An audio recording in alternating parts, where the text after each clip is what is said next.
In this video, I'm going to show you how to rotate a video in CapCut.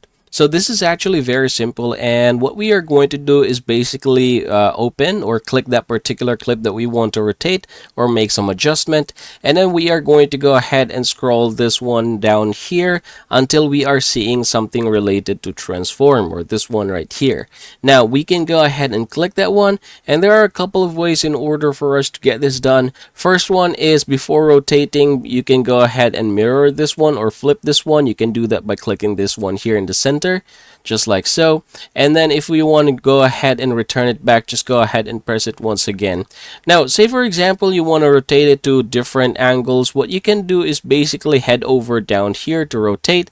You can just go ahead and click it in order to rotate it 90 degrees. Click it one more time for 180. Click it another one for 270. And then click it one more time in order for it to go back to how it was. So that is the only way in order for you to be able to get this done, everybody. I hope this video helps you out.